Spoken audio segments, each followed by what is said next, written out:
That's my signature thing. Hi, everybody. Good evening, everyone, and welcome to WAW, the show where important topics of the day are largely ignored. And foolishness reigns supreme. And we're back here on another Woot and Wednesday to ask you the eternal question, Woot's happening? So Woot is happening. Well, we know we're happening because we're here. So that sounded kind of weird. How you doing, guys? Hey, Claire. We've got a very good show, great show actually scheduled for you here. Yep. Exciting show. Yes, it's going to be a blast. Mitchell. Hi, Becky. Hi, guys. Thanks for joining us. So let's see. What do we got for this Woot? Oh, we have a good show tonight. I'm super extra excited about this show because our guest tonight is someone who is near and dear, literally daily, but near and dear to my heart. My brother, your brother. Have you ever seen that show Three's Company? That is what we are. Come and knock on my door. So we have Mr. Gary Gig Grantham, and we're going to discuss the gig later, but I'm not going to tell you now. But Gary Gig Grantham, who I'm telling you right now, I love that man. We both do. He is a great friend of both of ours. We spend so much time with him. He might as well live with us. Yeah, and he does. Kind of. Okay, so Robin says, dude, Brenda wins the hair today. No, wait. We haven't even gotten into this, and you're already proclaiming her the winner, Robin. Extra cup for you, Robin. Come on, man. Well, I haven't put it's a 10 on my ends. You know, come on. She started the hair thing, so let's just continue where Robin started off. Somebody likes your top, by the way. Oh, thank you. This is I wore this in honor of Gig. Actually, this is one of my favorite tops. So okay. I felt like I wanted to dress Cynthia. up a little bit. Woot, Scott Hathaway, dude. Claire loves your top. Oh, thanks, Claire. Thank you. Oh no, come on, Robin, come on. Okay, that's not the competition today. Who has the best facial hair? No, we're talking about hair. You can't just change the competition when you feel like you're going to lose it. Denise says cute top, Brenda. No, if there's a competition, you go with the competition. You just don't go with the one you feel like you're going to win. Scott says that Gig has a great radio voice. Yes, he does. Yeah, we tell him all the time. All the time. That should have been Kiss FM. That should have Coast been his occupation. 103.5. That's where Gig should have been. The radio world lost a huge asset when he decided to go elsewhere. Hey, my friend Mike Zawatsky. Hey, Mike, how you doing? And then speaking of cups, I have so many compliments on my Stones cup. Yay, I'm so glad, Becky. I had so much fun making that cup, by the way. And that was a good cup. That actually was my daughter's favorite cup. Was it really? Yes. She said out of all the cups I've made, which has been probably well into the hundreds, that Stones one, Becky, was my daughter's favorite cup. So I'm glad you're enjoying it. Okay, so Cynthia says we both have beautiful long blonde hair. Thank you, Cynthia. I appreciate that. Thank you, Cynthia. It's fine. I'm okay with that. Okay. All right. So let's. Why don't we talk about our sponsor tonight? Once again. Oh, our sponsor? Okay. Our sponsor. Yes. I'm sorry. I'm also the behind the scenes person. So, our sponsor tonight is Calvin's Auto Repair, as usual. And you want to show them the do you want to do our little song? Well, let's see the logo first. Okay, we can see the logo. So Calvin's Auto Repair, and tell them a little bit about Calvin. Calvin's a great friend of ours. Awesome. He and his wife Tuzi have been good friends for years, and he's been our mechanic now for what? Now 4 years? Has it been 4? 4 years, I believe. Okay, 4 years. Yeah, I mean, with the pandemic and everything included. Yeah, I believe so. So Calvin, oh, sorry, don't want to overtalk you. We're going to sing the song. Jim accuses me of overtalking. Yes. If you have a car or truck, go see Cal. If you want to save a buck, go see Cal. Take the car in for your wife. She will love you all your life. Go see Cal, go see Cal, go see Calvin Ellis at Calvin's Auto Repair. Yeah, Calvin's Auto Repair. 501 East Glen Oaks Boulevard. In Glendale, California. That's right. Yes. That's right. Yes. And remember, if you mention WAW, Calvin will give you 10% off. So next week, I have to make a little flyer, a little fly across that talks about the 10% off. Yeah, absolutely. So again, if you go to Calvin in Glendale, in Glendale, California, he will give you 10% off. Now that, don't come in and get a oil change because you'll save like $5. Get your Cadillac converter done. Catalytic converter. Oh. If you get your catalytic converter, or you get your engine replaced, or you get your transmission replaced, that can be some pretty significant money. So. I mean, if Calvin sold cars, that'd be awesome. But not sell cars. So anyway, so go to Calvin because, like we say every week, Calvin will give you peace of mind. Yes, he will. He will give you peace of mind. Yes, he will. We spent many years getting just raked over the coals by mechanics. Yeah. So Calvin is awesome. That's right. Yeah. So. All right, guys. So let's see who else is on right now.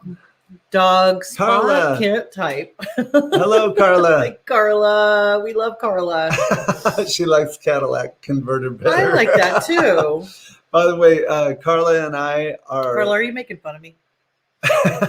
If you don't, I will, Carla. So tomorrow, Carla and I, Stephen Bach, and a couple other friends are going down to Temecula. Yeah. Because we're going to be videotaping a recreation of the Troubadour reunion show, Carole King and James Taylor. We're going to be videotaping that tomorrow. It's going to air on April 30th on the Old Town Temecula Theater Facebook page. So we'll keep you abreast of that info. So my Aunt Donna is on right now. And hey, Donna Jet. Love Donna. I've known Donna ever since I was probably all of about 19. And Julie Dolan is joining us tonight. Hello, Julie. Julie. We may have to have her on as a guest sometime. I feel like we should. Maybe we'll schedule her. And maybe she'll say I'm having the better hair day. Julie. I'll prep her on that. No, well, I mean, it's not about sympathy. It's about really the reality and the facts of everything. You can't draw off the sympathy and then change the game at the end. Reality's reality. Oh, come on. I'm beating you in the hair day every week. It's just... It is what it is. You got to see what she looks like without the wig. Oh, you stop it. Wig schmig. Okay, so let's see. What do we got for the Lakers this week? Anthony Davis due back tomorrow night against the Dallas Mavericks. That's going to be a huge boost, and Lord knows we need it. Yeah, because they haven't been winning very many games, and the Portland Trailblazers keep creeping up on them. That's right. And we got to keep them out of our position in the standings. So welcome back, AD. We're looking forward to seeing you tomorrow night. Dodgers are doing great. Yeah, 14-4, first in the NL West. How about the Angels are doing great. LA Kings played last night. You want to ask Siri how they're doing? Well, I mean, I'm just saying LA Kings played and allowed fans in the stadium for the first time last night, but it was not at Staples Center. It was actually at the Pond. Oh, was it? Yeah, it was at the Pond. That's and they strange. they sponsored a cancer night last night. You don't pay attention to the game. I knew that. I knew that because I love the LA Kings, and I cannot wait till they get into Staples Center. I cannot wait to get in the stadium, and I cannot wait to go ghetto a little bit when I get into the stadium and start banging on the glass. Believe she will. When my hockey players start losing. So you give everybody the weekly Kings update. I'll give everybody the weekly Laker and Dodger update. All right. So Dodgers are killing it, though. They're doing great. 14-4 at first place. Kelly Krabby, Bob Bacon. Lakers will be fine. Hi, guys. Yeah, Lakers are going to be great once LeBron gets back in. So Mike says, I have to go eat 1 year cancer-free. I know, Mike, I've been watching that. I am that's great. Thrilled, and I'm so happy that you're cancer-free. It fills my heart. So I'm so glad. I'm so glad. It makes me happy, and keep it up. Keep it up. Hi, Kim. Kim. Okay, so what else? My ghetto girl. Just when I enter the Staples Center and watching hockey. Otherwise, I try to be pretty be feminine. And if you believe that, I got some land to sell you. So, Just saying. Just saying. Okay, so let's see. What did we Bye, have? Mike. What did we have going on last week? So last week we had Swan. That's right. Swan on the show. And 2 days after that, we were actually playing at a marijuana dispensary in California City, believe it or not. Oh, Mom, I'm so sorry. That was. I know you wanted more from me. No, I'm just teasing. Yeah. No, I'm actually, Jim brought home a nice goodie bag. Did I really? You did. Yeah, we got all kinds of nice CBD creams and stuff. We did. We got some cool things. So thank you so much to everyone over there for supplying that for us. Yeah. Let's see. Nikki. Hi, Nick. Nikki. Nikki. We love our Nicks. Nick's on. Hey, Nick. I call her Knickerbocker. I should have been at that dispensary. Well, you know, we thought about you, actually. Yeah, we did. We actually did. That's not to say we didn't think about you when you come over. So, you know, of come all, join us. Of all the shows that Led Zeppelin has done, that was one of them. Mm-hmm. Very interesting. Wait, did you just say of all the shows Led Zeppelin has done, that was one of them? Yes. It was a very interesting crowd, to say the least. Okay. But we had a blast. Yep. And back to, love you too, Kelly. Oh, thanks, Kelly. I love my Knickerbocker. I miss you, Nick. I'm going to see you Saturday night. Yeah, we're going to see Nick Saturday. And our guest, and we'll be talking to our guest about these shows that are happening this weekend. Again, you guys, if you're just joining us, Eddie, my people, Eddie, you're our person. Eddie. Yes, but no, don't. Yes. Eddie, we moved past the hair thing. So no, Eddie, you got to put. He's going to revisit this. You got to put in your 2 cents about the hair. Go, Eddie. Go, Eddie. Do it. I'm getting buried here, brother. Do it, Eddie. I need some. Who's having the love. better hair day, Eddie? I need some brotherly love. Just on do the it. Hair Just day. give it to him. Give it to him. Oh, give it to him. So, the glow on Jimmy is angelic. Well, thank you, brother. Oh, God. Wait, Nick's doing the Snoopy dance. Yeah. What is that? What is that? No, that's not what Snoopy does. What is the Snoopy dance? I'm gonna have to show you. Do you know the Snoopy Charlie dance? Brown Christmas? Yeah, but I can't do it. Oh, I feel like we should have Jim do the Snoopy dance right now. I will pull the camera. Bob's looking forward to seeing his tumbler. Oh, Bob, your tumbler is turning. Yes, it's going. Okay, so mouse update. Oh, everybody's always asking about what's going on with the mice. Yeah. Okay, mice or mouse? So from the last time that you saw us release that one in our backyard, like 20. No, from that time, we've got 10 more. Either that or it's the same one coming back in, just circling back. No, it's not. They're different. They're different. They're different. But yes, tell her what you did. So tell them what you did. So I found out where their entry was. I found out where they were entering from, and it was from under our stove. Yeah. So hi, Michelle. Hi, Michelle. Hi, Veronica. So hi, Katie. I blocked off the entire circumference of our stove, and we have not seen one since. Yeah. Yeah. She's essentially blocked off their path into the house. Yeah. So, I have. She's not just a pretty face. She's, no. Useful. But I'm feeding the squirrels outside right now. You know, I'm probably bringing more mice too. Wait, you're doing what? Well, I feel like everyone needs to eat. Yeah, I feel like that too. But pretty soon we're not going to have any food if we're feeding everybody else. I know, but I feel bad for these little critters. These little critters need to eat, so I feed them. She does. It's a good day at the Wooten's house. When a critter comes upon our area, they will find something.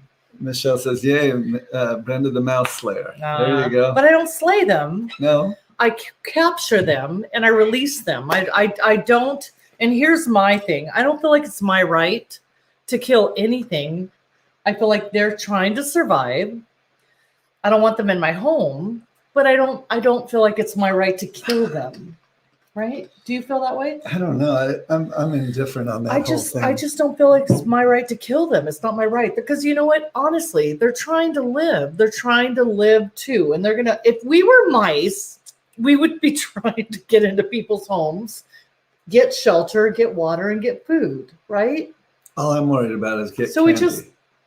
All I worry about is get candy. So we just get candy. That's Thank you, Kelly. So we just need to block their entry into our home so they do their outside thing. But I don't feel like it's my right to kill them.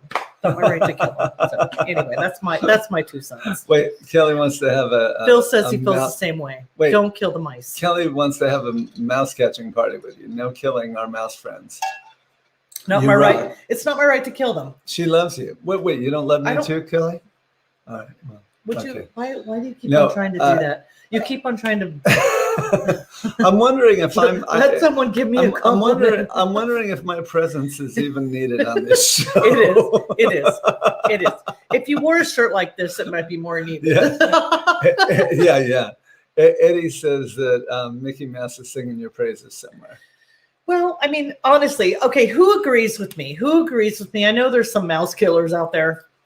And I don't really need to hear from you right now, but the ones who agree with me, who don't feel like it's your right to kill any living being who's trying to merely survive and live. Yvette has a great point. What? Take them far away. Yeah, okay, so she doesn't do that. Yvette, we live behind a field, and there are a million more where they came from. So that you can't. No excuse. That would be our life mission, just to be like driving mice away while the other ones were there. It needs to happen. No, you know what? We just block the entry. We block the entry into our home. I don't kill them because I don't want to kill anything that's just trying to survive. Well, if you were a mouse, would you be trying to survive in my home? I would imagine. Well, but, would you like it if I cut your head off with a mouse trap? I would consider the quality of the people. You wouldn't consider anything because your brain's this big. You wouldn't consider anything. Okay, guys, this is going in a bad direction here. Let's see. All right, we're almost here with Gig. Yeah, we're where are close. we? Where are we? So in about 3 minutes, we're going to bring on our. Come and knock on our door. We'll be waiting for you. I don't know the other words. Anyway, Three's Company. So if you see a picture of Gemini, most likely you're going to see Gig right there. Right there. Wait, Donna wants to know. Right there. Gig's going to be Donna right wants to know what there. you're drinking. Wait, Nick says you can kill mosquitoes because they're of the devil. All right. Yeah, well, I can agree with that. So the hard thing is, there are some I walk bugs out. Do you not agree? I walk most bugs out. She tried to walk me out, guys, but I keep coming back in. I take a cup, I put it over whatever bug, I walk it out, and I release it. Ants, they're a little difficult to walk out. Yeah. Anyway. She hasn't been able to get rid of me yet, though. She's working on it. I haven't found a big enough cup. That's just easy. Wait, all right, Phil guys. wants to know if Jack Tripper's coming on. Who's Jack Tripper? Wait, Eddie wants to be Mr. Furley. I think Jim could be Chrissy. Jim is Chrissy. Yeah. What are you talking about? I'll You're be Chrissy. Okay, I'll be Chrissy, but I'm not Dingy. I'm Jack, and then Gig is Larry. Or Gig can be the old neighbor. No, I'm just teasing. Old Gig, neighbor. Not the old neighbor. All right. Gig can be Larry. All right, guys. So you're ready for our very special guest tonight? Have we addressed all your questions? Can I be Mr. Fin? That's what it is, Mr. Finsley. No, Finsley, Furley. Honey, you gotta bring your glasses. I don't have my glasses. Okay, so without further ado, yep. We would like to introduce to you yeah. Extremely good friend of ours, one of our best. Well, say something nice about Gig. What do you mean? I just said he's one of the best friends that we've ever had. Yeah. He literally spends more time with us, I think, than anybody else that we know. But we like it that way. We have moments with Gig that we will talk about, and then we have moments with Gig that we won't talk about. Hey, you really and get your mind out of the gutter, because it's not that one. Okay, so without further ado, let's bring him on. All right. Mr. Gary Gig Grantham. Yay! Saludos, my friends. Brenda, may I call you Brenda? May I call you Brega? I have to tell you from the bottom of my heart, you look marvelous, absolutely marvelous. You know what I'm saying to you? And you know my credo, it's better to look good than to feel good, and I mean that. I don't know why I did that, except that That's awesome. because you wore the special blouse, and it's just beautiful. Thank you, Giga. So one of the things that we're Phil Decker says, gig. Yeah, Phil Decker. Phil! I want to set the stage before you ask. I figured, first of all, thank you for inviting me to hang with you guys. Yeah, as you say, we spend a lot of time together. And I figured, okay, I have two choices as a guest tonight. I could either do what I would probably normally do under most circumstances, and that is just be a dignified guest and try to be professional. But the friendship that we have in most of the time we spend together is far from that. And as the people in the closest circles around us know, it's pretty much just all bets are off and we are wacky. So I decided that, as we navigate and hold hands and try to emerge from the pandemic and think about the fact that so many people were doing live streams, and even people like Trevor Noah and Jimmy Kimmel and maybe Jimmy Fallon, they sat behind desks and there was always the joke about whether or not they had pants on. I have no pants on. And you don't have to. I actually mean it. I literally do not have pants on. I thought that I would go ahead and set the tone that way. So everybody has to deal with that. Eddie Stevens says, "What's up, Gig?" What's up, or Gig? GG? Hey, Eddie. Let me ask you, can you see the comments?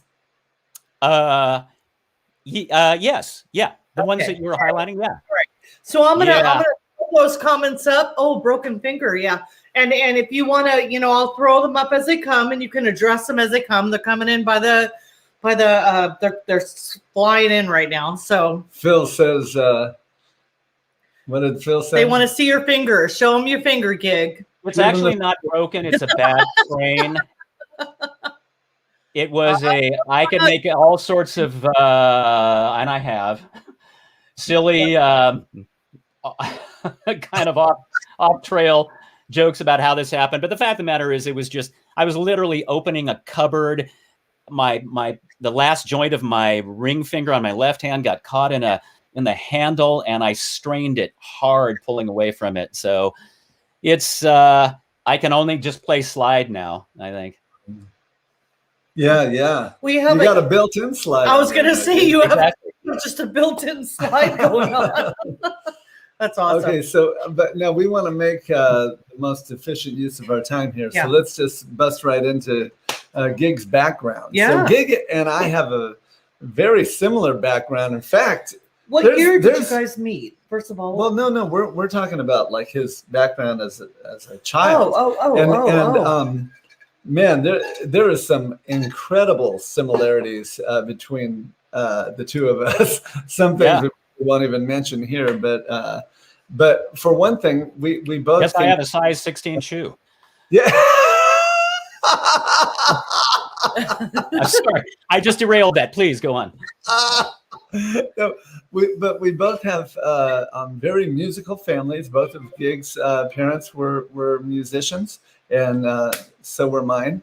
So we have that in common. And he's going to tell us a little bit about his parents and growing up with them, and what kind of experience he shared with them. Both my parents were musicians. My mother was a really, really fine pianist and an accompanist. And she played from the time she was 7 years old, I think. Wow. Until probably 2 years before she passed away. Yeah. She passed away at 94, just last July. And she never wanted to concertize. She really liked being an accompanist. So from the time she was a child, she's read everything she could get her hands on to just become the best reader, you've ever witnessed. She could play anything. My father was a multi-instrumentalist. He sang very well. He was much more of the onstage kind of guy. And he also conducted and orchestrated and composed. So the combination of the two of them and then so many of the other arts adults around me made for this wonderful kind of nightlife that I really enjoyed. I had my day life with my friends, just running around, doing everything that kids did. And then at night, my parents would take me to everything. We would go to opera. We would go to musical theater. We would go to jazz, chamber music, philharmonic music, plays, comedy, solo concerts.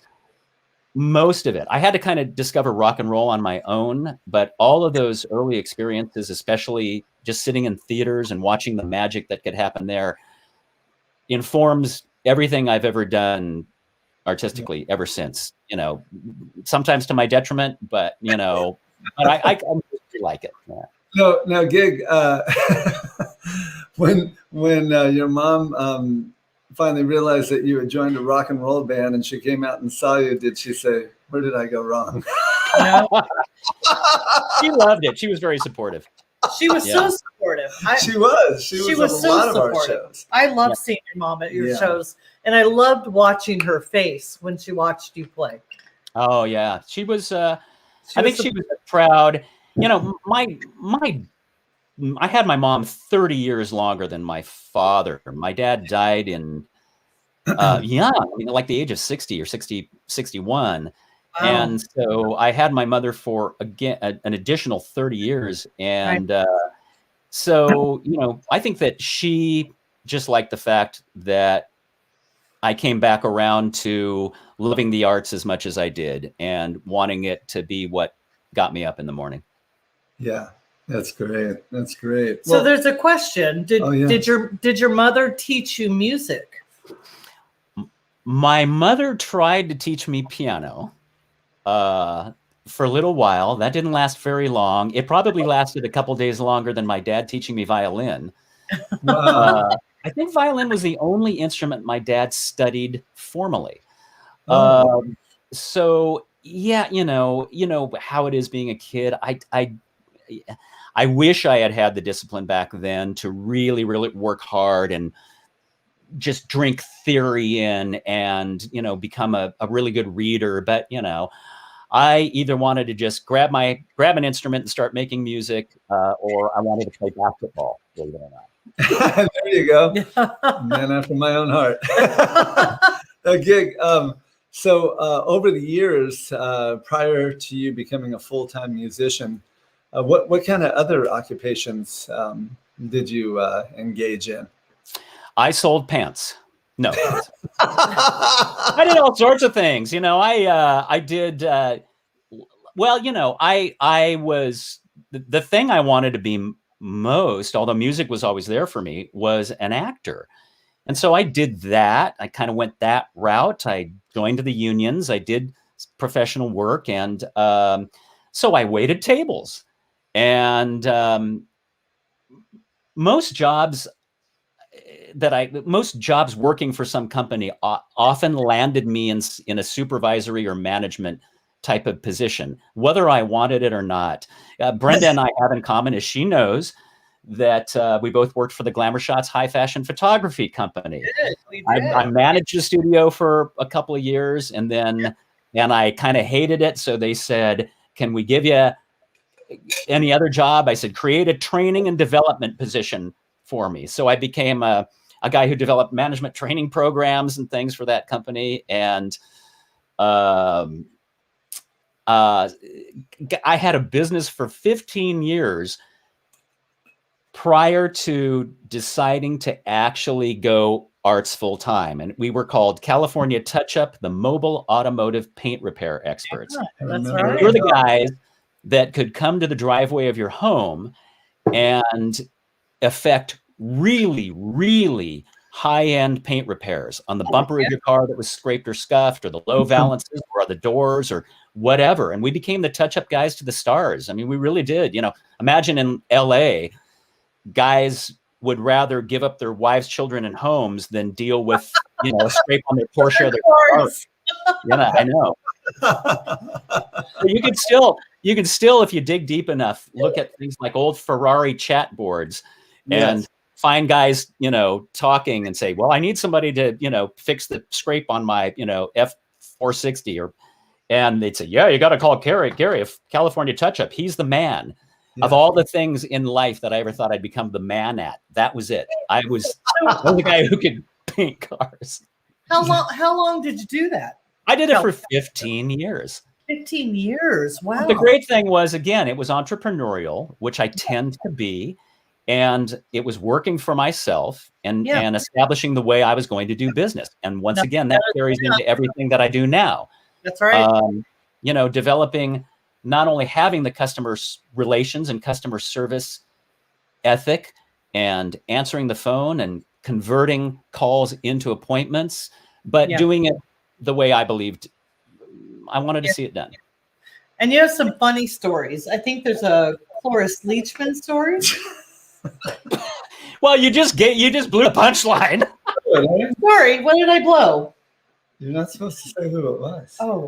Oh, it's just there were so many. I mean, there were lots of sort of celebrity related stories, but that one just happened to be, I think it's good to mention her name. I'm repairing a bumper on the car of my chiropractor. I had a trade out relationship with my chiropractic office. I used to see a chiropractor all the time. And I would do the paint repair on the cars for the family, and they would do whatever my spine needed. And I'm working one day and I'm painting this bumper, and a woman comes out just kind of, moving a little slowly and a little kind of a little old ladyish, and she would go to the wellness center right next door to the chiropractic office. And this lovely woman says, "What are you doing?" And I said, "I'm repairing this bumper of this car." "How much does that cost?" And I told her, and it was kind of a lot of money. And she said, "Why?" Why not? And then she asked if I could, if I thought that I could fix the stuff on her car. And there were some things that were beyond my ability to repair. So she said, "Come here." By this time, she's sitting in her driver's seat and she's got the door open. And she says, "I want to give you something." And she breaks off half of this delicious cookie and gives it to me. But that's the funny thing is that it was Cloris Leachman, somebody that I've admired and adored, as we all have, sweet my entire life. And man, back when she had her own show, or when she was on the Mary Tyler Moore Show, she was a sexy woman. Yeah. There was still a thing about her, even back when she was just Cookie Lady to me. Yeah. Now, my favorite story harkens back to the Bobby McGee days. Oh, geez. You guys, how many of you people out there remember Bobby McGee's? Bobby McGee's in Burbank. Was it Burbank that you worked at the media center? I wasn't stationed at that store. My home restaurant was the one in Brea, California, North Orange County. And I mean, for those who don't know, which probably constitutes the majority of people, Bobby McGee's conglomeration was this chain of restaurants, probably at their peak had maybe 25, 30 restaurants across the country. That's all. But it was very themed. All the rooms were themed differently. All the waiters, waitresses, and cocktail waitresses dressed in character costumes. Yeah. So for whatever reason, I made up characters that had English accents. And, all manner of things would go on any given night at that place. That story what was so the name, involved. What was the name that you went under? Well, most of the time, Finn? I wore I wore a Zorro costume, and I was Don Diego Hollingsworth, which was sort of I don't know. He was kind of half David Letterman, half alpha, And, but at the time, I was pretty practiced at doing British dialects, and I was pretty convincing back then, and I could usually convince most English people, and so most Americans were convinced. Yeah. So you're just getting at that I dated one or two people who I knew didn't want the illusion destroyed. So I So the best and worst of those examples was dating a young girl for 6 months as Gary, but a guy that was English. She had no I'm idea. not proud of it. Sexy English accent this girl thought her boyfriend had. Guys, think about this. Keyword thought. Guys, again, not proud of it. 6 months this relationship went on, and she's thinking gig is English. Think about that. All the implications that involves. Yeah, and it's one thing to be in a heightened environment that's almost like a show environment and be a character and do an accent. But anything off hours, yes, anything off the clock, you gotta and keep especially if you're dating somebody, that can be some very intimate moments. It's more difficult to summon the energy to be that much of a bad. But I it was that, well, I know this is what you want it to be. So I just, it was a long time ago. Yeah. I'm a much better man now. Yeah. Well, did you ever without thinking, just kind of slip back into your normal American accent? No. So gig. But I had, Oh, okay. But I back then, again, I was kind of doing the actor thing, and we didn't have cell phones so much at that time, I think, and answering services and voicemails that you would pay for. You'd pay a next number of dollars per month just to have a voicemail and a completely different number. Yeah. And so I had a different number just for that, and that was the number that I gave her, which was just me talking in my normal voice, doing an outgoing greeting. And she never called me on it, and I don't know if it was like simply that she wanted the fantasy to go on, or maybe she thought that, oh, well, he's just being an American guy for, actor sort of Hollywood purposes. It's just, we've devoted too much time to this already. So we're having one little request. Yeah, Claire would like to just hear a little bit of the English. Oh God, I've gotten so out of practice with that, and I sort of vacillate between this region and a bit of Australian, and it doesn't go well. It does not go well. Sometimes I go a little London, I go a little Liverpool. It's just not good. So forgive me. So on that note, wait. We have to request. Gig is kind of like the Rich Little of TLR. I mean, he's a master of many impersonations. So good. My favorite, though, is Liam Neeson. So oh man, into doing that. Yeah, I'm gonna request some from Airplane too, but let's do that. No one would ever hire me to we will hire you. imitate Liam Neeson. I just know the words. Okay, that's fine. Here we go. Here it comes. This is only for you because we're such close friends, and I apologize to everybody that's listening. I need my phone here. Tell me if this gets too loud because I'm going to get close to this microphone. Okay. I don't know who you are, and I don't know what you want. If you're looking for ransom, I can tell you I don't have money. What I do have are a very particular set of skills. Skills that I have acquired over a very long career. Skills that make me a nightmare for people like you. If you let my daughter go now, that'll be the end of it. I will not look for you. I will not pursue you. But if you don't, I will look for you. I will find you. And I will kill you. I apologize. Nikki says that's her fave. Oh, my favorite. You kill it, but there's one I feel like kill it. I mean, not better, but equally as good. Well, no. You're making me all filth, and you listening to the ladies, man. The love life for all your romantic inquiries. Yeah. Well, no, sorry, what? Okay, guys, you gotta know this. There is not another person on the planet, I would bet, there's not another person on the planet Cares all that day. knows the whole jive routine from Airplane. Gig knows Oh God! Does everybody See, want to hear him do this? Yeah, let's do it.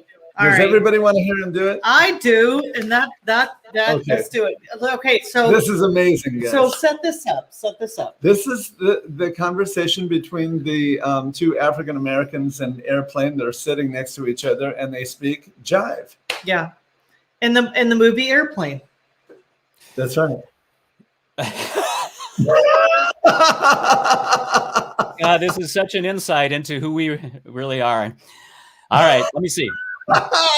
It's been a few minutes since I've done this.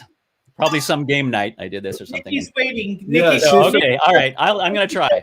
my fave. All right, I'm going to try. Shit, man. That honky must be missing my old lady. Got to be running cold upside down his head, you know? Hey, I can dig it. Mother ain't laying no more big wrap up on you, man. I say, hey, Sky. Something say I won't say. Pray to Jay, I did the same old. Yourself a pro slick. Dramatic battle performance down. I'll take TCB in, man. Hey, you know what they say. See you broad to get that booty yak 'em, leg it down and smack 'em, yak 'em. Cold got to be, you know? Shit. Yeah, I'll never get tired of that, man. And I am sober. I'm sober. So just to let everybody know, we have game night about once a month with our We try with our to, core anyway. group, and we make Gig do that every single time. We make him do that. Man. You know, I'm sitting outside the Flying Ace Pilot Lounge is actually my voiceover booth. Yes. And we were going to do, I wanted to do this from in there. And oddly enough, I couldn't get it to sound good. So we're doing it outside here where I can't get the lighting any good. But as I say, nobody would hire me to do these. The reason it's called the Flying Ace, by the way, this is a warm to my heart story. Flying Ace Pilot Lounge. The wonderful Chloe Mosier. Some of you know who that is. Chloe Mosier is a wonderful friend and somebody I just adore, and she's impressive and talented, and she's the daughter of Christina Kay, whom I also adore and is impressive and talented.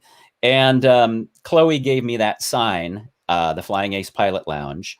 It's a metal sign for Christmas, and she knows that I love flying. I love aviation. I love airplanes. So I put it there, and I love that it's there. So my voiceover booth, my VO booth is the Flying Ace Pilot Lounge. If you ever hear me say I'm in the Pilot Lounge, that's where I am.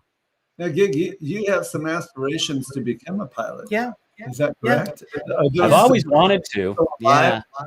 Something I've always wanted to do. I kind of thought maybe this year or last year might have been the right year to do it, and because there was the time. Yeah. But all right, so it may have to be on hold or not. I don't know. It's time consuming and expensive, but I do. It's still something I absolutely love. I've always been the guy that I'll take any opportunity to go up with pilots of all kinds good ones, and fly. And usually, like many pilots will, they'll hand me the controls and say, "Hey, it's your plane," for a little bit, and I know enough to not plummet us into the ground. Yeah. Well, that brings us to how you were introduced into the tribute world. You want to explain a bit about that, how that all came about? I like many LA musicians and musicians all over the place. I was in an original band with some great guys. They were all actors. Everybody was an actor, and we had this band that was it was named a bunch of things. Probably started like way back in 1987 or something, maybe even earlier.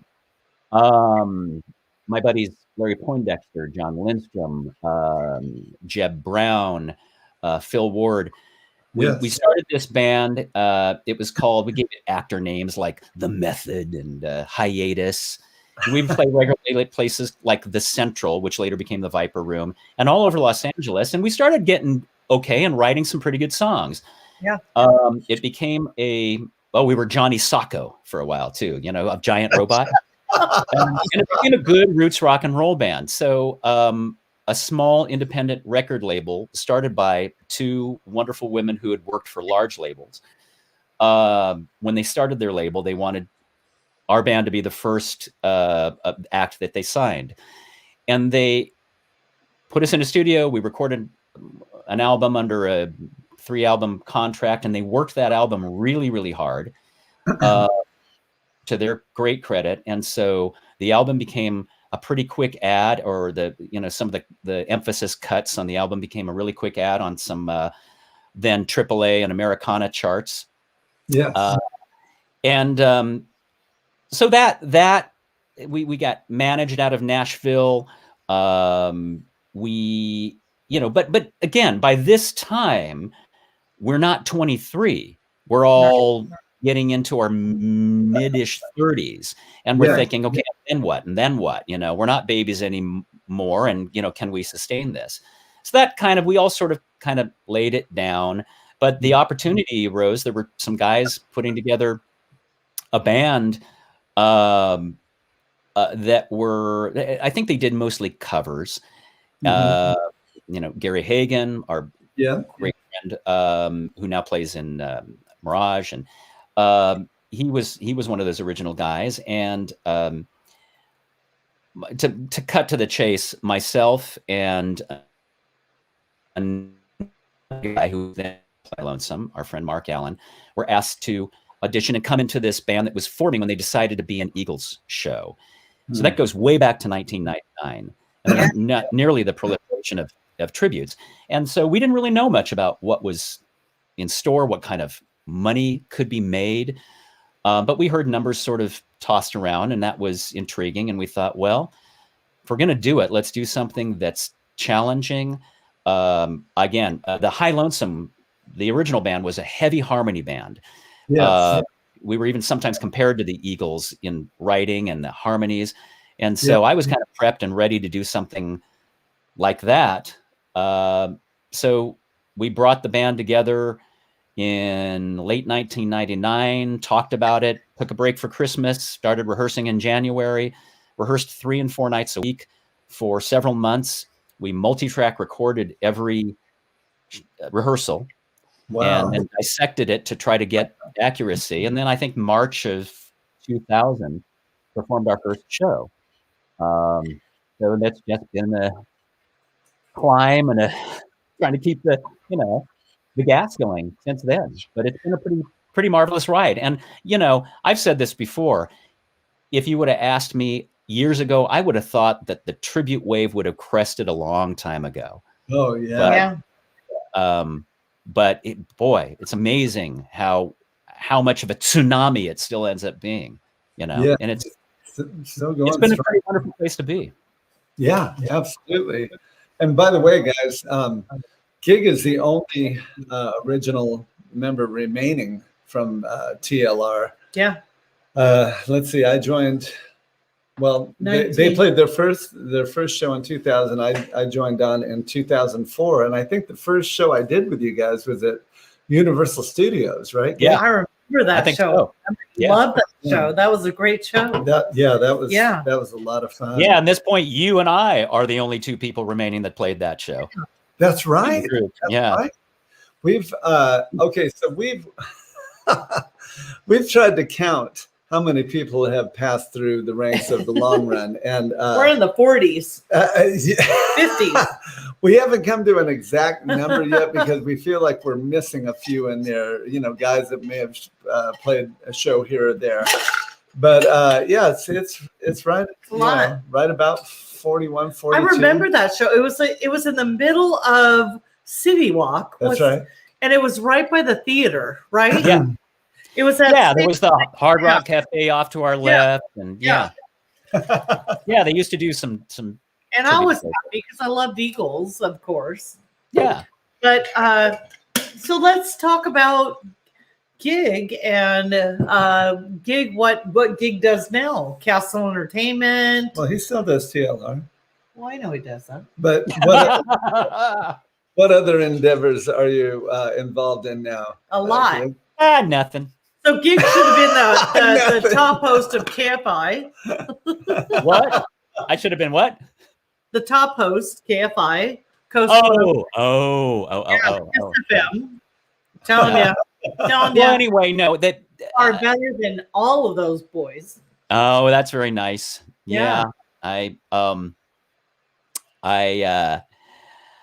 Well, anyway, I mean, you asked about what I did, and you mentioned the Castle Entertainment Group. That is the Castle Entertainment Group currently. Well, our office is in Burbank. We have a lovely office suite that we've had for, I think we're in our 9th year at that location. And currently it comprises Rock and Roll Incorporated, which is my producing partner, Ron Kurtz's entity. Itchy-Tone Music, which is mine. And we both do our individual things, some producing and booking through those entities. We have 3,000 Miles Off-Broadway Productions, which is our theatrical producing sort of umbrella. And by the way, are we muted now, or can you actually hear me while the going? Oh yeah, we can hear you. Yeah. That's the sort of more theatrical producing umbrella of our company. And so we do show development and production and artist representation and management. And I love the production side of things. And I love it when we actually mount more theatrical shows or more theatrically framed concert shows, because it really does allow me to just kind of be that boots on the ground, get it done, be a little director, a little producer, a little tech guy.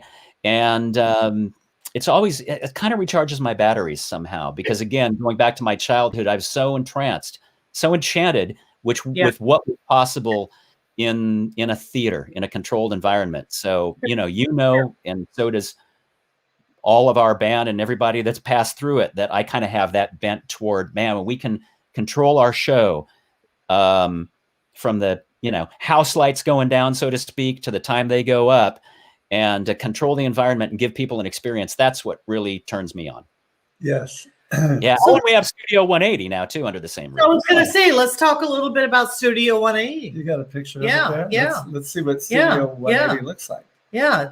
So this is Studio 180. And you want to talk a little bit about the background of how that all came about, Gig?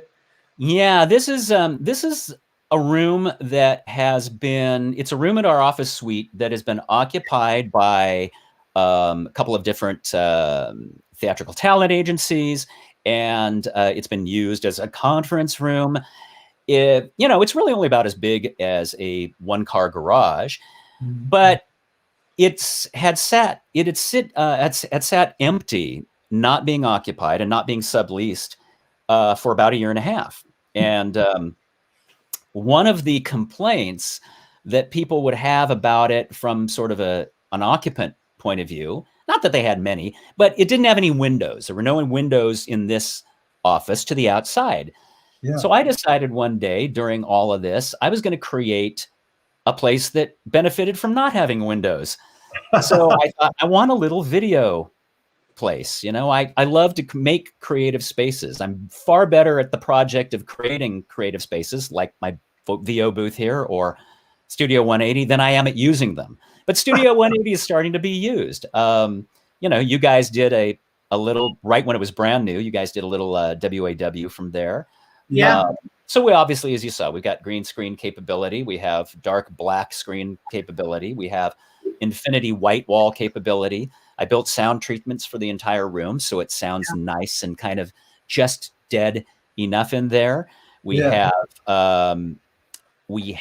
a lot of lighting options, and it is a place that we've started to use. It's a wonderful insert stage to do, where actors can put themselves on camera for auditions. We started shooting some puppet things. We're going to my great friend Kevin Carlson, who you guys know, who is a high-level professional puppeteer. Muppets, Pee-wee's Playhouse, loads of movie credits, and so on and so forth. We did a little test puppet music video in there, and I think we're going to shoot something else for a team of guys that had a show on Disney there. So it's starting to be used, and it was another thing that I could just dig my hands into, while we were all sort of idle. Yes. Yeah. Yes. So I love being in there, Yeah. Yeah. What other things did you occupy your time with during the pandemic? Let's see. I built crap. Yeah, you built stuff. People saw me posting. Yeah, I was never a woodworker, but I thought, all right, damn it, I've got some tools. I kind of know how to use them. I'm gonna. There's my smirk face. I built a farmhouse table. I built that wall that you see behind me. That's just a rolling partition. I built a little deck in my back patio. I converted a sort of kitchenette table into a rolling kitchen cart. That's coolest. I just started building some stuff, and it was really satisfying. Yeah. And just another thing to do to, maybe learn some new things too, learn some new skills.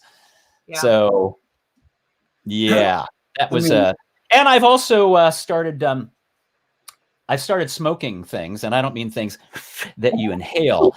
I mean, my mom's my Facebook friend. my wonderful friend Christy gave me a smoker, a home smoking unit, and I think some people saw that I was smoking some cheese. So I've been smoking my own cheeses. I've been making jerky, and it's pretty good. Well, it's funny. I have to tell you, the whatever you brought to us was amazing. It was you. easy. I loved it. Yeah. Yeah. Well, look, I mean, a lot of people know that I'm vegetarian, and I have been for 25-6 years or whatever. So the jerky I've been making is actually a vegan jerky.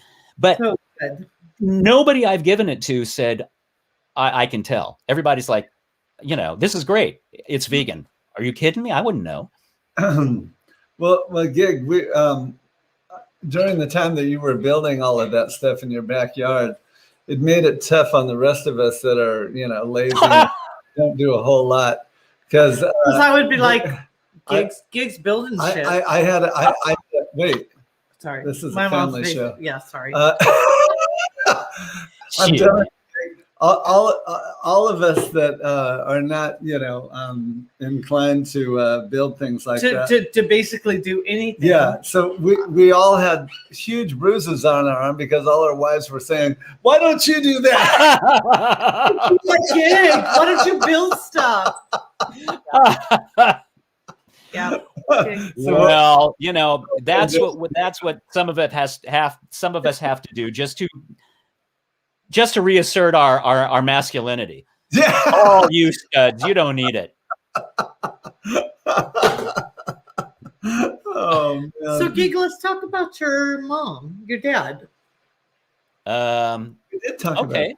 But wait, you have a picture of I have of pictures. Gig's dad. I have pictures. Yeah. Oh, you do have a picture. Yeah, you have some pictures of my dad. Beautiful pictures. Yeah. Well, and I that's a picture of my dad doing way back when doing a production of a very old production of the musical Finian's Rainbow, in which he played Og the Leprechaun. Oh man, I was gonna say either that or he was doing a tribute to Chico Marx. I like that picture of my dad, the one you have up there now. He was a band leader type guy, both in the service and just all around. So he played piano, he played trumpet, he played violin, he played jazz. That's him obviously sitting at a piano. Yeah. More. I like that picture of my dad too.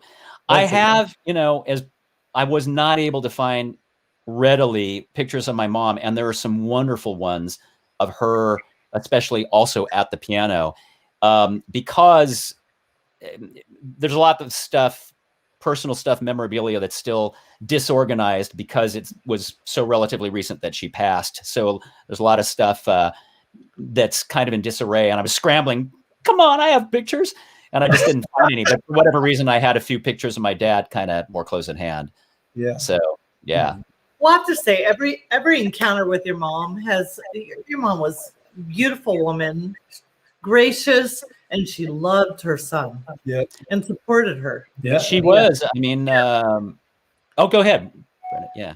Oh no, she was. She was gracious. You know, that was you know, part of her upbringing too. You know, she was Japanese. Yeah. Half Japanese. Not everybody knows that, but I am. And, so, in fact, that's another good subject. Is your name is Gary Grantham? I don't think I've ever called you Gary once in my life. Yeah, you see what I did there? I actually steered us that direction, knowing that we'd bring that up and we'd get back to the nickname thing.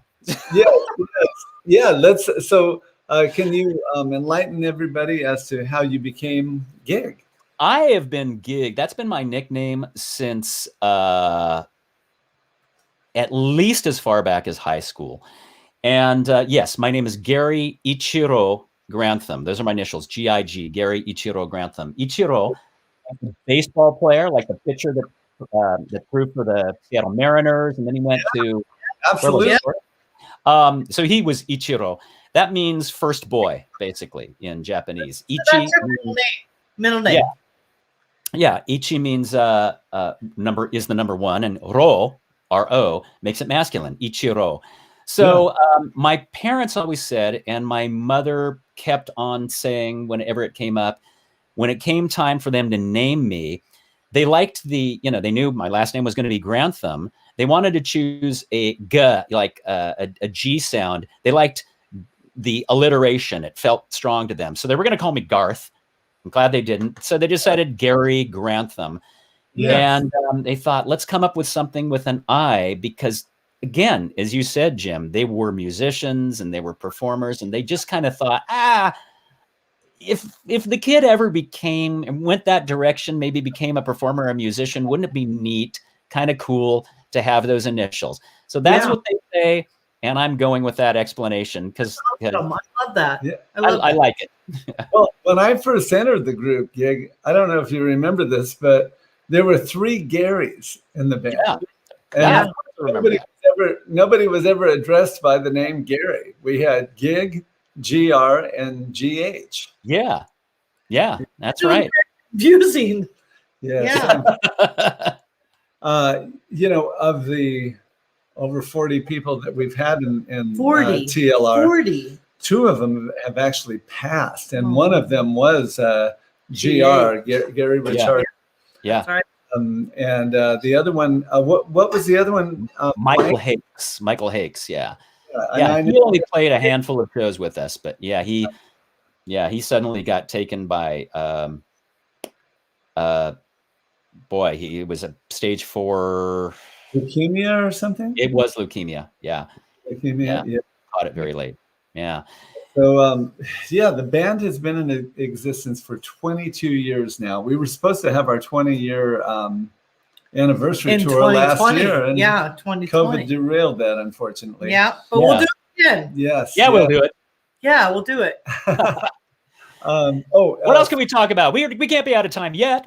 No. Let's go longer. We have questions, so let's address the questions. Yes. Phil says, have you ever been to Japan? Oh, thanks for asking that, Phil. No, I haven't. It's kind of to my shame. Every cousin, virtually every family member I have has been.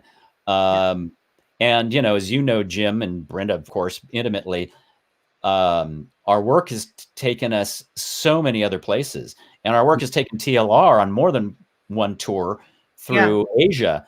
But not Japan. We spent our time in Southeast Asia rather than Japan and China and so forth. So no, and I must go. Yeah. We've been there a couple times. And it's Hi, Anitra.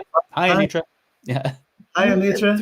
Three times, but 3 for her, beautiful, 5 for me. Beautiful country. Oh yeah, it was incredible.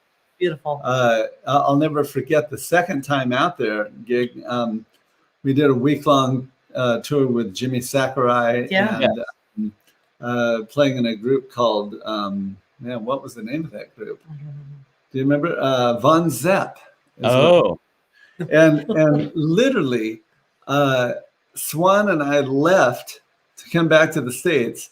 I got home. I was so jet lagged. I went and laid down in bed, woke up, looked at the news, and there was a huge earthquake, literally right after we took off. Huge earthquake. Huge. Really bad earthquake. Yeah. So we were very fortunate to have missed that.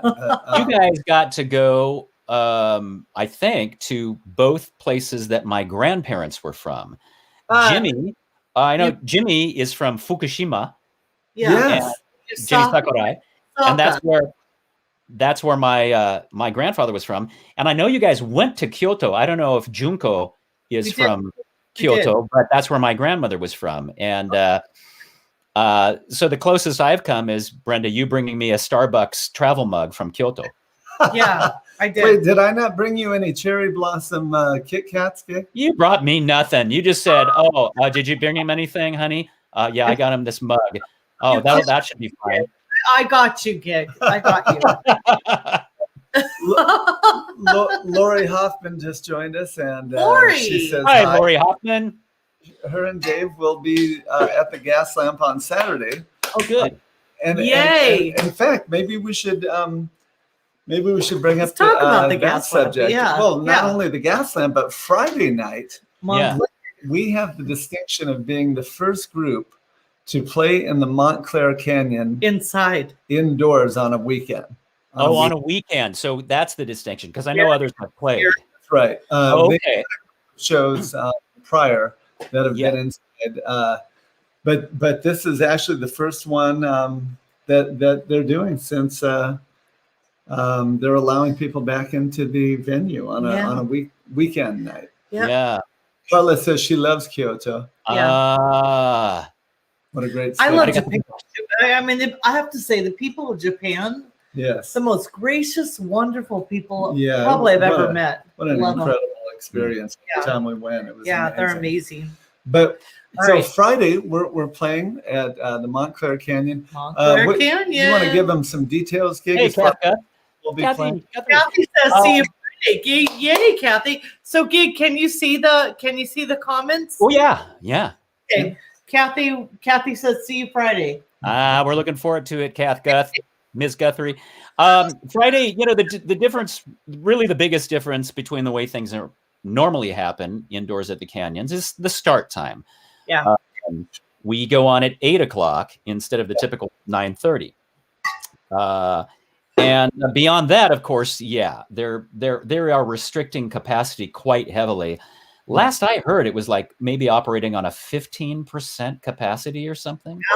Wow. So I don't know. I mean, we have been fortunate in the past to, as many of our contemporaries are, to play to a good, strong, well-filled room there. Yeah. And, it's going to be strange to have it so sparse. I know. Everybody will bring the energy. Yeah. Not just us, but you folks who are going to attend. Yes. And what tickets is it $19.50? I think $19.50, and I think they might go as high as $35. I'm not certain. Yeah, we recommend that if you're going to make dinner reservations so that you will actually have a physical seat to sit down in once you're there. Yeah, definitely. Otherwise, I believe it might be standing room. So Lori says... will it really be starting at 8 p.m. at the Gas Lamp? So that's Saturday. Yes. Yeah, that's Saturday, and that is an outdoor show. And a parking lot show. And I think seating is limited at that show to around 200 people, maybe even fewer. I think it's a tables and chairs kind of situation in the parking lot. They've erected a stage there. And Lori, that's what we hear, that it will be 8 p.m. And I don't think that that's just get people there early. I think that because that one's outdoors, there are a lot of ordinances that you have to observe. In fact, yeah, there's, you know, some sound ordinances and just cutoff times. You see, I like what Phil said. Yeah. Yikes. Some of my gigs in the past have been limited to 15% capacity, but not yeah, I think when you played with TLR, did we give you 50% pay? Yeah, I don't know. Oh man. Well, so let's see. You want to talk a little bit about your home life, Gig? You're living in Burbank and Manhattan Beach. Well, yeah, I was going to grab a cat. You know, actually, there's one at my feet. But I'm afraid if I maneuver, maybe the fact that I'm you know, naked from the waist down will be revealed. I've always been an animal person. Yeah, I right now I'm in my home in Burbank, which is only about just a few miles, maybe 8-9 minutes from my office. And I really grew to love Burbank. I love that there's such a wonderful balance of the entertainment industry. I mean, right around us, we've got Disney Studios, we've got Warner Brothers Studios, we've got Burbank Studios that used to be NBC, we've got Nickelodeon, we've got the Cartoon Network. The list goes on. We've got the Castle Entertainment Group, but at the same time, there's a wonderful sense of kind of bed. I saw that too. I saw it. Yes, that is one of my guys. Is Christina K. I am also the gardener. We have pictures. I like my hair, Christy. Anyway. Yes, there's a wonderful balance of industry and bedroom community, and yes, I have a house in Manhattan Beach, which I love. I don't live in it. Another well-known and very well-loved tribute performer lives there, and unless she would like to admit who she is, I will let her remain anonymous just for her privacy. But that's a beautiful place. I love it, and it's. I don't know if I would. You know, I think I'll maybe live there someday. But for the time being, you know, because of the house out there, I get to spend some time out there, and God, it's so peaceful. And it's your mama's house. It's your mom's house. Yeah. Your family home. Family home. Yeah. Awesome. We got another question coming in, Gig. Somebody wants to know how much you charge for your gardening services. What do I need to wear? Reevaluate that. If I can do it, if I'm required to do it without pants, it's more. There are liabilities. As the weather gets better, yes, and it stays later, longer. I mean, it stays later, longer. We're going to have to have you reprise your role as the gardener. Yeah, I would like that. I'm gonna need stuff done. I need some sod laid. I need some flowers planted. Yeah, changed out. That's a union gig, right? Okay, yeah. Is it? I don't know. I thought we were paying under the table there. Also, in my home life, I do have 3 cats presently. But my former home in North Hollywood, which was a much larger home and larger property. At one point, I had. I'm sorry. Have we lost me? No. We got you. But here's a very interesting fact about Gig. Yeah. At one point of his life, he had 12 cats in his home. And 2 dogs. And 2 dogs. Yeah. That's 12 right. cats That's right. And 2 dogs. You want to tell us how that came about? I mean, I love every part of that. That just animals and animals have always just found me. You know, they're a big part of my heartbeat, and so. You know, I've pretty much never turned one away. And I've often been the one to just, people talk about rescuing animals. just about everyone that we end up with, I think, is a rescue of some kind. And some of mine have been, really, really rescued. But, I've just always allowed animals, cats, dogs, I've just given them space to be. Yeah. And because of that, and patience, they've been wonderful relationships. So Bob wants to know if you love mice. Sure, I love mice. Yeah. I mean, there's pretty much not an animal I don't. I'll go out of my way, much like you, Brenda. To see to their safety if I possibly can. Many of their lives are, really fleeting, really short, a lot shorter than ours. And so I feel as you do. I don't, it's not my place to. Not my right. Take their lives away. Yeah. Not my right. I don't know if you realize it, Gig, but she knocked us off of the broadcast for a few minutes there. Did you know that? What? What? You didn't until he told you that. No, she knocked us off the broadcast. Why did you say that? You mean I was still on the broadcast? You were still there, yeah. You were there. Oh. Yeah. So they didn't lose complete transmission. No one would have known. Phil Deckard wants to know, what were the names of the cats there, Gig? Oh, geez. Well, the ones I live with currently are Gromit, Goofo, those are the boys, and Marble. Boy, let's see. There was Jack. There was Newman. There was Blood, that was short for Tabloid.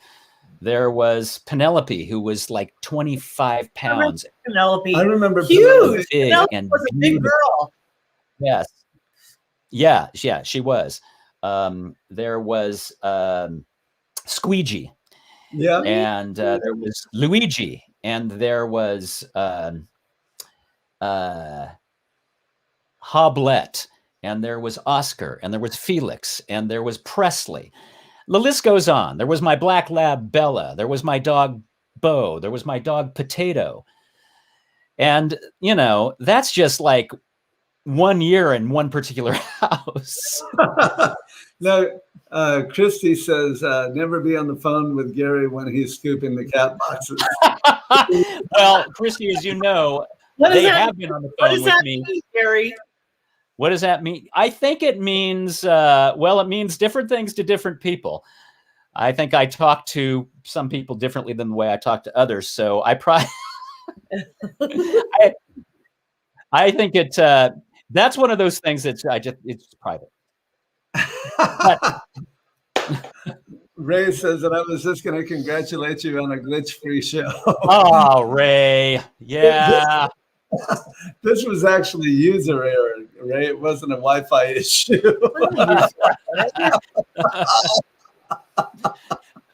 I am about due to scoop those. You have two 24-pound cats, Phil? Beautiful. He is a 24-pound cat. And 224. To have a pair of them, he can curl them. That's why that man is in good shape. That man is. It is not. I don't know what she means by that. Oh, it is not. So, it is not. It's not private, man. Can I share a picture the other night that we took of our Gary Gig Grantham that I love so much?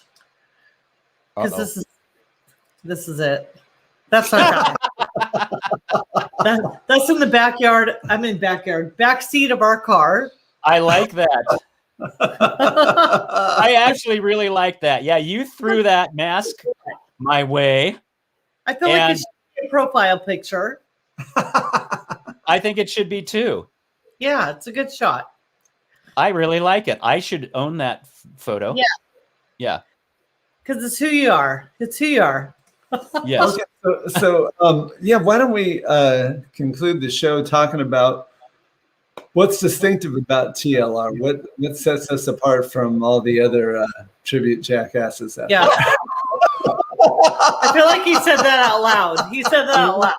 What sets we tribute jackasses apart from?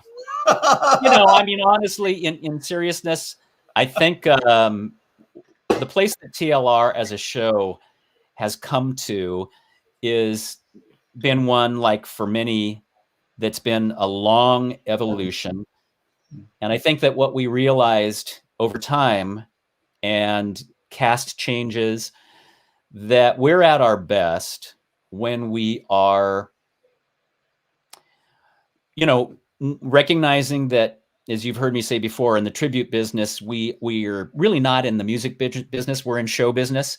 So that's first and foremost, we want to put on a show. That's our job. That's why we're there. We're there for the audience to entertain them. Sure. Yeah. And we borrow that wonderful catalog of music for a couple of hours and frame a piece of entertainment around it. And then we realize that if we take that respectful ownership of the music without trying to pretend, you know, nobody on the stage is trying to be his Eagles counterpart. There's no look-alike thing that's trying to happen. There's not a sound-alike thing or a dead ringer sound-alike thing that is trying to happen or really can. And I think what people maybe have come to like, and we certainly do, is that we allow the personalities of each member of the group to come through. And we hope that what happens is during that period of time, people say, hey, they suspend their disbelief. We know you're not the Eagles, but you could have been. And in other words, maybe, you know, you seem like you are taking ownership of this music in a way that makes it accessible to us and makes it kind of organic. So I think that coming to that realization and trying to sort of maintain that is what people have grown to like about what we do. I think that not every group that plays the music that we play has taken that approach. You know, Sure. Some do what they do very successfully. We just do it a little bit differently. Right. Yeah. I mean, that's the primary thing. There are other things on paper that might separate us, but business things and so on. But I think it's that. And the other thing, the other big thing is that, as you know, Jim, if we get one comment time in, time out, it's just that you guys seem to be having so much fun. Absolutely. Doing what you're doing, and the smiles that you have on your faces are infectious. And in all sincerity, that is, as you know, really, really true. How can you get that group of guys together, including all the other guys that come through and that are part of our TLR family, our extended TLR family? You know, everybody brings something good to the stage. Yeah, absolutely. We're very fortunate in that, I think. Yeah. Very fortunate. Looking across the stage at each individual, you know, doing what he does, having a good time, being in it, you know, that's so rewarding, you know. Yes. What did Trent say? Oh, okay. Yeah. We got Trent. Jim smile. Yeah. So Trent says. And Trent, you know, God, one of the finest bass players around, one of the best musicians, one of the greatest guys. You know, he's played with us for years. And, you know, just Trent shows up, you know, and you know it's going to be all right. So Lori says, Jim smile. Welcome to my life, people. Yeah. Thank you, Lori. I appreciate Bob Bacon says, Bill says. Oh, that's very nice, Phil. Very nice compliment. Oh, yeah. Go ahead. TLR is one of the only, if not the only, tribute bands that can stand musically toe-to-toe with the original band. That's, nice. That's a great compliment. Brother. Yeah, and there are so many good ones. We could just, you know, name so many of our contemporaries that we feel, you know, meet or exceed that standard. Yeah. Yes. Julie says, I love playing with Trent. Oh, that sounded weird. That too should be private. Don't worry, Julie. Your secret's safe with us. We love that. We love that you love playing with Trent. We love that. Makes us happy. Oh man. Oh, mama. Yeah. TLR harmonies. Oh mama. Oh, mama. Yeah. Thank you, Lori. I love playing with Trent. We haven't seen Lori in I don't know how long. Lori, we've known since the early on 2000s. I think, yeah. early 2000s, I believe. Yeah. She's been a long time, Lori's been with us for a friend and while. fan of the bands we're playing. Yeah. Yeah. Julie Jones says thanks. Our I have to compliment Walker says I love playing with everyone. We love that video. Everyone in that video. Trent says Julie is the best. I think we have a mutual admiration going on. Yeah, Julie is the we best. got just big old hang here going on of love. Yeah. You know, you guys. Oh, I was just going to say, you know, as you've said recently, WAW started as something for you guys to do as a goof, just to, you know, during the kind of lockdown. Yeah.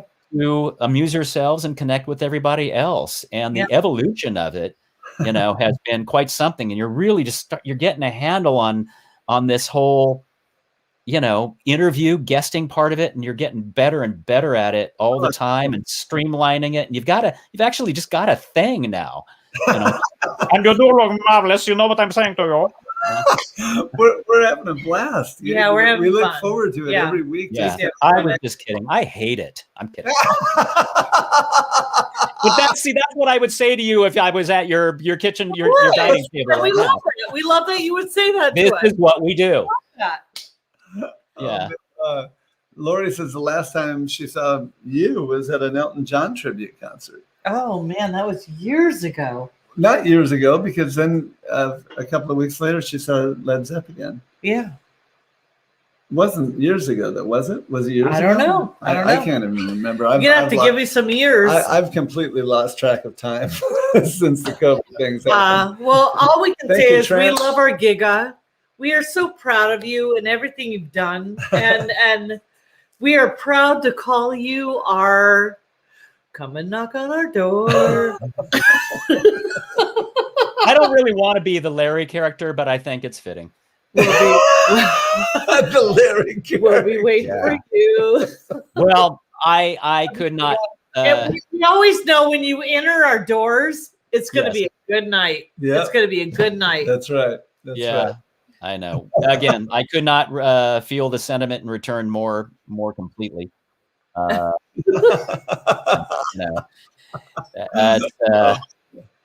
You know, when Jim came into the long run, came into TLR, you know, that was a game changer in many, many ways. But, you know, probably more for me just personally, because the two of you, you know, becoming what you have to me. And this is what this whole kind of hang has been about. I love that this WAW decided to be, you know, this rather than we could have I could have remained dignified and we could have talked about professional doings and stuff, but that wouldn't be much fun.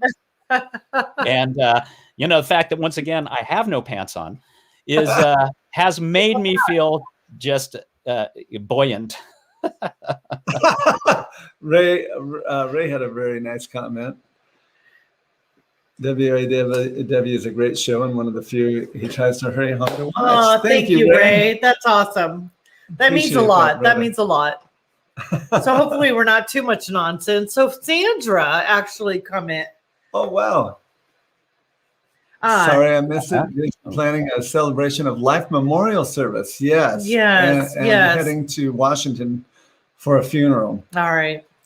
We miss you too, Sandra. We love you guys and so yes, much. Our condolences to Don Lindsay's Lindsay, friends and family who we just lost a couple of days ago to cancer. Yes, so sad. Oh, Todd says, did you ever meet Jack Tempchin, Gig? Oh, well, yeah, absolutely. Boy, yeah. Funny you should ping that up. Jack Tempchin, as Jim knows, because he was there, I think is taller than Jim, maybe. Yes. Wow. Amazing. But he was gracious enough. His management was also gracious enough to have him several years ago not only sit in with us at an acoustic at one of our unplugged shows, but he deigned to open for us and do only about a half hour, 35 minutes of some of his most beloved hits, and they are many that that you would know, not just sung by the Eagles, of course. Yes. He didn't play Already Gone in his set. He didn't play Peaceful Easy Feeling. He waited for us to bring him up into our show and then do them. And he even said, and I'll try to do those your way, meaning the Eagles way, you know. Because he doesn't do them. He does them more the way he originally wrote them. Yeah. In his own show. And he's just a big old gentle giant and a great storyteller. Yes, he is so good. You know what?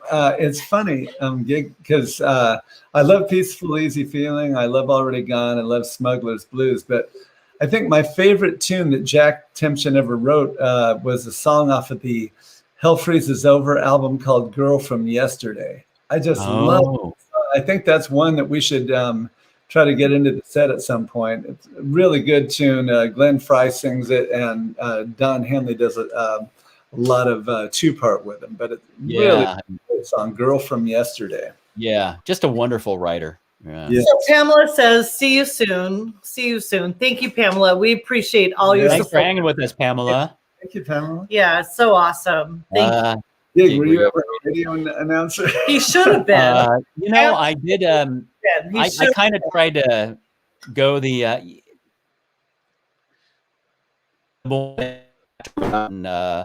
But I did have, for a short time, I had a little radio show on a little radio network in Hollywood. I think it was like a cable show pretty much, but it gave me, an opportunity. I just did it once a week, and gave me an opportunity to create some stuff and do whatever I wished with that show. Yeah. But and I like doing, voiceover. Some of you. And you rock it. It's amazing. It's funny, I the stuff that I do most when it comes to that is like technical reads, talking about stuff that I know nothing about, like audio engineering devices and enterprise grade cloud computing, all this stuff that I have to digest and then try to sound like an authority on when I have no clue what any of it's about. Julie Dolan understands that. But yeah, every once in a while, I'll walk into a hair salon or someplace, and they'll say, "Wait a minute, have I heard you? Have I heard you on the radio?" Or something? And I just say maybe, but probably not. Yeah. Yeah. Mm-hmm. Well, we love you, Giga. We love you. I love you guys back. Yeah. We'll probably be talking on the phone in a moment, right? So yeah, probably. We're going to be having Julie Dolan, Katie Darrell. Yeah. Yeah. I mean, we have a lot of amazing guests. Larry Hampton, Brad Ford. Yeah. So we have a lot of amazing guests coming up. And Gary Gig Grantham. And I don't ever call you Gary, but Gig, thank you so much for being on our show. No, the pleasure is so much mine, guys. I mean, thank you for, hanging like this while other people just kind of join in and sit around the campfire with us. Yeah. Just kind of enjoying our friendship is a really, really nice way to spend my evening. So Ray says, hope you have 55. My 55. Favorite song. My favorite. I know. I don't think Gordon's joining us. Yeah. Hi, Christina. And hi, Ray. And Ray, we probably won't be able to pull out the pedal steel that night, but we'll work it back in. We have done it. We love Christina. We love us, Christina, Julie, Trent. You guys, thank you so much. Thanks, everybody, for joining us. Thank you so much. Tonight. And look forward, Gig and I look forward to seeing you all on either Friday night at the Montclair Canyon. Yeah. 8 p.m. start there, Gig? Yeah. Okay, 8 p.m. at the Montclair Canyon on Friday night. It is indoors. Very next night, we're playing at the Gas Lamp in Long Beach. Another 8 p.m. start, and that's actually out in the parking lot, outdoors, and they're serving dinner during the show. So we want to encourage you all to come out to one or both of them. We guarantee that everybody will have a great time. I promise to be wearing pants both of those nights. Hot shirt, lady. What, Christina? Yeah. Hot shirt. I thought it said something else initially.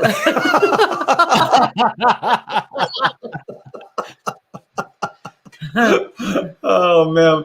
Thanks so much for spending the evening with us, Gig. Thank you, guys. Appreciate it. Love you very much. Very much. Thank you guys so much. Love you. Have a great night, everyone. We'll see you next Wednesday night when we are here to ask the eternal question, and you can say it with us, Gig. Woot's happening. Have a great night, guys. Bye, Keep on guys. rocking in the Bye, free guys. world. Take care. Take care. Good night.